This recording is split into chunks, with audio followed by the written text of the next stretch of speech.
Good evening student. हम भारतीय अर्थव्यवस्था के क्षेत्रकों के बारे में पढ़ रहे हैं, जिसमें हमने 3 क्षेत्रकों के बारे में कल पढ़ा था कि भारतीय अर्थव्यवस्था के 3 क्षेत्रक हैं जिनमें उत्पादन और सेवा का कार्य होता है। और ये 3 क्षेत्रक हैं प्राथमिक, द्वितीयक और तृतीयक। तो आज हम इन क्षेत्रकों से आगे को पढ़ेंगे। कल हमने इनके बारे में पढ़ा था कि प्राथमिक क्षेत्र क्या है, द्वितीयक क्षेत्र क्या है और तृतीयक क्षेत्र क्या है। तो आज हम इन तीनों क्षेत्रकों में पहले तुलना करेंगे।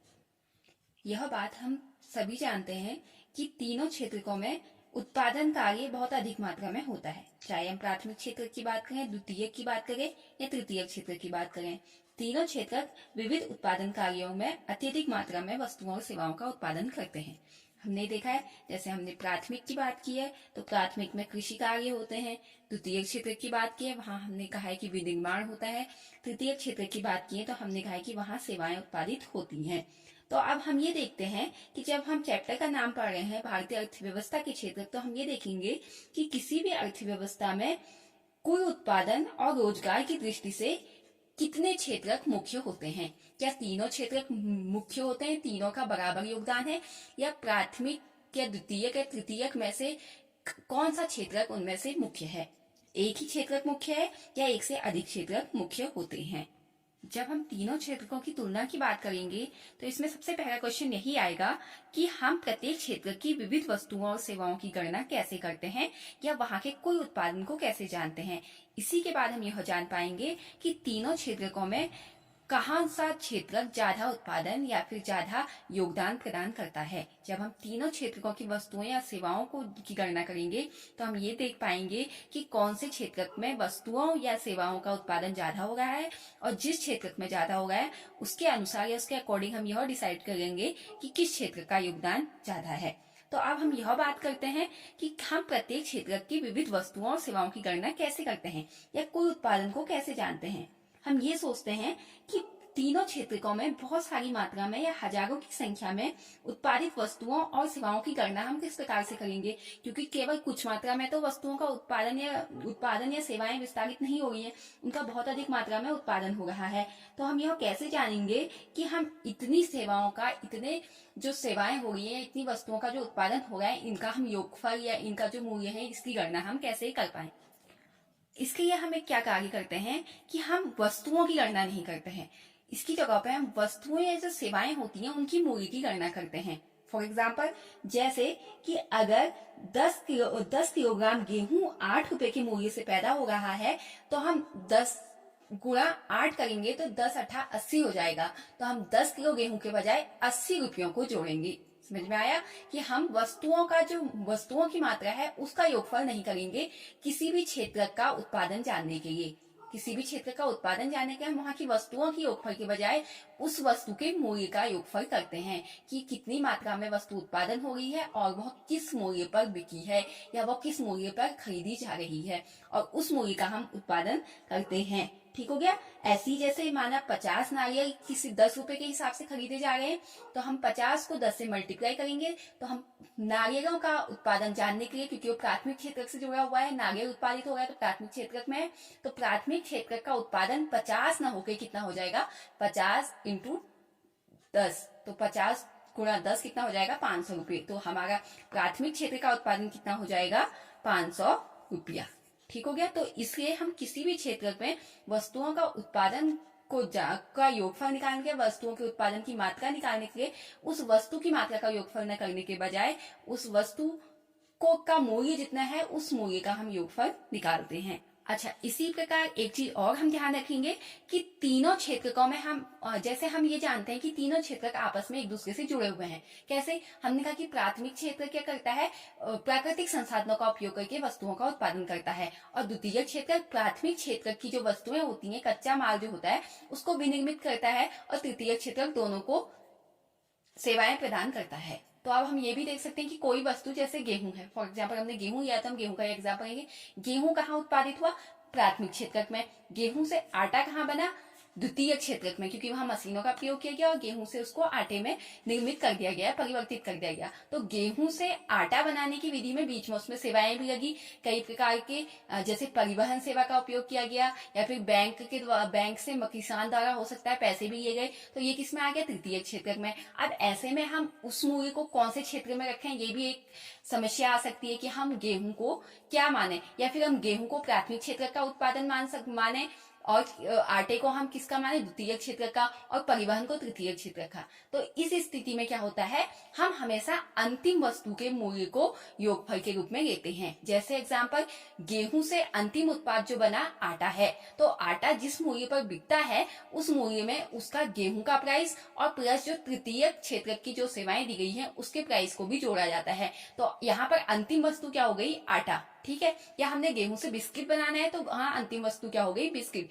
क्योंकि बिस्किट में गेहूं का मूल्य प्लस उसकी जो भी सेवाएं होंगी और वो सब उसके एमआरपी प्राइस में जुड़ी होंगी, तो इसलिए वहां पर जो अंतिम सेवा हो जाएगी उसको लिया जाएगा। तो इसलिए हम किसी भी देश के तीनों क्षेत्रकों की तुलना करने के लिए, या किसी भी देश में अंतिम उत्पाद की तुलना करने के लिए हम हमेशा अंतिम वस्तुओं और सेवाओं की गणना करते हैं, ठीक है। यहीं से एक नया वर्ड निकल के आता है, जीडीपी। जीडीपी क्या होता है? इससे हम किसी भी देश की अर्थव्यवस्था का मापन करते हैं, जिसको ग्रॉस डोमेस्टिक प्रोडक्ट या फिर हिंदी में सकल घरेलू उत्पाद कहते हैं।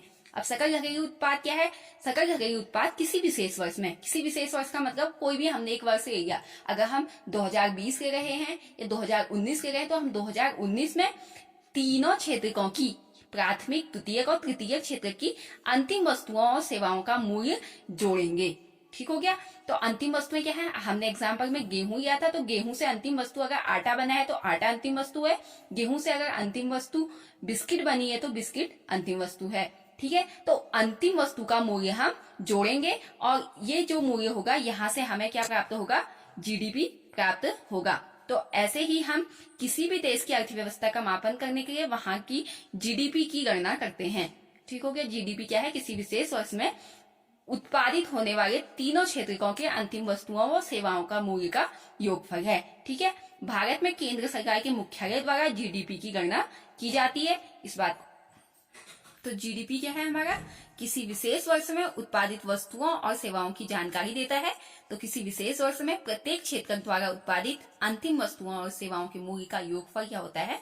वहां का जीडीपी होता है। ठीक हो गया। अच्छा, इसके बाद जो हमारा टॉपिक है वो है क्षेत्रकों में ऐतिहासिक परिवर्तन। क्षेत्रकों में ऐतिहासिक, जब हम परिवर्तन की बात करें तो ऐतिहासिक परिवर्तन किस दृष्टि से होगा? उनके योगदान की दृष्टि से। ठीक हो गया। तो वर्तमान में हम देखते हैं कि जो उत्पादन का तृतीय क्षेत्रक है उसका महत्व बढ़ रहा है। उससे पहले हम एक बार भारत में प्राथमिक, द्वितीयक और तृतीय क्षेत्र की भूमिका या उसका योगदान देख लेते हैं। अगर हम भारतीय अर्थव्यवस्था में प्राथमिक, द्वितीयक और तृतीय क्षेत्र की बात करें तो ये एक आंकड़ा है, ठीक है। यह है प्राथमिक क्षेत्र, द्वितीय क्षेत्र और तृतीय क्षेत्र। ये लोग हैं जो कि प्राथमिक क्षेत्र में कार्य कर रहे हैं और ये अर्थव्यवस्था में प्राथमिक क्षेत्र का योगदान है। ठीक हो गया। ये द्वितीय क्षेत्र के लोग हैं जो कि द्वितीय क्षेत्र में कार्य कर रहे हैं और ये अर्थव्यवस्था में उनका योगदान है। वैसे तृतीय क्षेत्र के लोग हैं और ये अर्थव्यवस्था में उनका योगदान है। अगर हम केवल लोगों की तीनों को जोड़ेंगे तो ये 100% होगा और ऐसी अर्थव्यवस्था को जोड़ेंगे तो ये 100% होगा। तो अगर हम यहाँ पर देखें तो लोग अधिकतर प्रतिशत मात्रा कौन से क्षेत्र में काम करने वाले लोगों की है? 48.9% कृषि क्षेत्र में काम करने वाले लोग हैं। जबकि अर्थव्यवस्था में अधिकतर योगदान कहाँ की सेवाएं दे रही हैं? तृतीय क्षेत्र की दे रही हैं। समझ में आ गया है? अर्थव्यवस्था में योगदान का मतलब है कि जहां से उत्पादन और सेवाएं अधिक आ रही हैं, ठीक है। हमने अभी देखा कि अर्थव्यवस्था में योगदान हम कहाँ से देखते हैं? अंतिम वस्तुओं और सेवाओं के मूल्य से। तो अंतिम वस्तुओं और सेवाएं सबसे ज्यादा कहाँ उत्पादित हो गई हैं? कम लोग होने के बावजूद भी अंतिम सेवाएं और उत्पादन कहाँ हो गया है? तृतीय क्षेत्र में। तो लोग कहाँ कार्य कर रहे हैं अधिकतर? प्राथमिक क्षेत्र में। जबकि सेवाएं कहाँ से अधिक प्राप्त हो गई हैं? अर्थव्यवस्था में अधिक योगदान किसका है? तृतीय क्षेत्र का। तो अब हम ये बात करेंगे, यहाँ से क्वेश्चन आता है कि जब प्राथमिक क्षेत्र में अधिक लोग कार्य कर रहे हैं तो फिर तृतीय क्षेत्र से सेवाएं या फिर तृतीय क्षेत्र से उत्पादन या अर्थव्यवस्था में अधिक योगदान क्यों आता है? तो हम ये देखेंगे कि कैसे तृतीय क्षेत्र का महत्व पड़ता है। अच्छा, हम पहले अगर विकसित देशों का उदाहरण है, तो पहले अधिकतर विकसित देशों के लोगों के अगर हम कार्य प्रणाली पे एक बार नजर मारें कि वो लोग क्या कार्य करते थे या कौन से क्षेत्र से जुड़े हुए थे, तो हम देखेंगे कि उस समय के अधिकांश लोग कृषि क्षेत्र से जुड़े हुए थे। तो जो लोग कृषि अधिक करते थे जिस देश के लोग, और तो वहां उत्पादन ज्यादा होता था, और ऑब्वियसली अगर वहां उत्पादन ज्यादा होता था तो वो देश क्या हो जाता था, अपने आप में विकसित हो जाता था। ये हम पुराने टाइम की बात कर रहे हैं। लेकिन धीरे धीरे हमने अपनी हिस्ट्री में पढ़ा है कि धीरे धीरे क्या हुआ, जैसे जैसे युद्ध बढ़े या देशों के बीच आपस में संघर्ष होने लगा, तो धीरे धीरे कैसे उद्योगों का आविष्कार हुआ, कैसे कारखाने आए, और कारखाने और उद्योग आने के बाद प्राथमिक क्षेत्र जो पहले केवल उत्पादन से जुड़ा हुआ था, अब वो द्वितीय क्षेत्र को अपना कच्चा माल भी देने लगा, और द्वितीय क्षेत्र से नई चीजों का निर्माण होने लगा। और जैसे जैसे द्वितीय क्षेत्र भी बढ़ा, तो द्वितीय क्षेत्र में अधिकतर लोग काम करते थे। अब क्या हुआ, धीरे धीरे तृतीय क्षेत्र बढ़ने लगा, और अधिकतर लोग कहाँ आने लगे, तृतीय क्षेत्र में आने लगे। अधिकांश श्रमजीवी जो सेवा क्षेत्र था वहीं नियोजित हो गए। इसके कुछ कारण थे, वो कारण मैंने यहाँ लिखे, देखो कि पहले क्या हुआ, किसी भी देश में बहुत सारी सेवाओं की आवश्यकता होती है। जैसे हम देखेंगे कि हमें हर देश में अनेक प्रकार की सेवाएं होती है, जैसे अस्पताल की हमें आवश्यकता होती है, शिक्षा की हमें आवश्यकता है, डाक एवं तार की हमें आवश्यकता है, या कचहरी की हमें आवश्यकता है, अदालतों की, प्रशासनिक कार्यालय भी तुम्हें पता है, बहुत सारे ऑफिस वर्क भी होते हैं। तो इन सब की आवश्यकता होती है, और ये हमारी क्या है, बुनियादी सेवाएं हैं। जब तक ये सेवाएं नहीं होंगी तब तक कोई भी समाज चल नहीं सकता है। और ये सेवाएं किसके अंतर्गत आएंगी, सेवा क्षेत्र में। तो ये जब बुनियादी सेवाएं होगी तो अधिकतर लोग इन क्षेत्रों में कार्य करने लगे, जिस कारण तृतीय क्षेत्र का महत्व बढ़ गया। वैसे ही दूसरा हमने अभी पढ़ा कि जैसे जैसे कृषि और उद्योग धंधों का विकास हुआ, यानी प्राथमिक और द्वितीय क्षेत्र का विकास हुआ, तो अपने आप ही सेवा क्षेत्र की मांग बढ़ने लगी। उत्पादन हम ज्यादा करेंगे तो उत्पादन के लिए हमें अत्यधिक पैसों की आवश्यकता होगी, और अधिक उत्पादन होगा तो हमें सेवाओं की आवश्यकता होगी। जैसे हम गेहूं बहुत अधिक मात्रा में उत्पादन करें तो पहले हमें उसका कच्चा माल, जैसे हमें खेती के लिए ही औजारों को खरीदने के लिए पैसों की आवश्यकता है, पहले तो हमें कच्चा माल जो खेती के लिए चाहिए हम उसको अतिरिक्त सेवाएं दे रहे हैं, तो उसके लिए भी हमें पैसों की आवश्यकता है। या हम अगर हमारा उत्पादन हो गया तो हम उसको क्या परिवहन की सहायता से मार्केट तक पहुंचाएंगे। तो जब जैसे जैसे क्या होगी, कृषि बढ़ रही है या प्राथमिक चीजें बढ़ रही हैं, तो वैसे वैसे वहां भी सेवा क्षेत्र की आवश्यकता है। और द्वितीय क्षेत्र में भी विकास के साथ साथ क्या होती है, सेवा क्षेत्र का विकास होता है। और जैसे जैसे सेवा प्राथमिक और द्वितीय क्षेत्र बढ़ते हैं तो साथ साथ तृतीय क्षेत्र का भी विकास होते रहता है। और तृतीय क्षेत्र जैसे व्यापार, भंडारण, ऐसी सेवाओं की मांग भी अधिक होते रहती है, जिस कारण उत्पादन के तृतीय क्षेत्र का महत्व बढ़ जाता है। अच्छा, इसमें तीसरा पॉइंट क्या है कि जैसे जैसे किसी भी व्यक्ति की आय में वृद्धि होती है तो उसको बहुत अधिक सेवाओं की आवश्यकता होती है। जैसे अगर किसी की आय ज्यादा हो गई तो वह व्यक्ति क्या करेगा, बहुत सारे होटल्स में, रेस्टोरेंट में जाना स्टार्ट करेगा, या फिर घूमने जाने लगेगा, या फिर मॉल्स वगैरह में जाने लगेगा। ठीक है, निजी अस्पतालों की आवश्यकता होगी, या निजी विद्यालयों की आवश्यकता होती है, कोचिंग की आवश्यकता होती है। ये सब किसके अंतर्गत आते हैं, सेवा क्षेत्र के अंतर्गत आते हैं। तो आय के साथ साथ क्या होता है, आय के साथ साथ हमें नगरों के जो कार्य होते हैं उन नगरों की ओर हमारा रुझान बढ़ने लगता है, हमारी सेवाएं बढ़ने लगती हैं, जिस कारण तृतीय क्षेत्र का महत्व बढ़ जाता है। और इसके अलावा हम सभी जानते हैं कि वर्तमान सूचना और संचार प्रौद्योगिकी का युग है। जैसे जैसे हम कंप्यूटर के क्षेत्र में प्रवेश कर रहे हैं, विभिन्न प्रकार की नवीन सेवाओं का आगमन हो गया है, नवीन सेवाओं का प्रसार हो गया है, और लोग इस क्षेत्र में जाना बहुत अधिक मात्रा में पसंद करते हैं। तो इसलिए अधिकतर लोग प्राथमिक और द्वितीय क्षेत्र को छोड़कर तृतीय क्षेत्र में प्रवेश करते हैं, जिस कारण तृतीय क्षेत्र का महत्व बढ़ जा रहा है। अच्छा, परंतु तृतीय क्षेत्र के महत्व में हमें एक चीज यह भी ध्यान रखनी चाहिए कि सेवा क्षेत्र में भी विभिन्न आयाम हैं। जैसे हमने एग्जाम्पल या शिक्षा, अदालतें, ठीक है, रेल एवं डाक, या कोचिंग सेंटर्स, तो विभिन्न आयाम है। इनमें कुछ ही आयामों में क्या होगी, वृद्धि होगी, क्योंकि हम ये जानते हैं कि सेवा क्षेत्र में केवल शिक्षित लोग ही, शिक्षित श्रमिकों को ही रोजगार मिलता है, या फिर कुशल लोगों को ही रोजगार मिलता है। जो अन्य लोग हैं वो बड़ी मुश्किल से अपना रोजगार पाते हैं। इस कारण सेवा क्षेत्र के भी केवल कुछ ही भागों का महत्व बढ़ रहा है।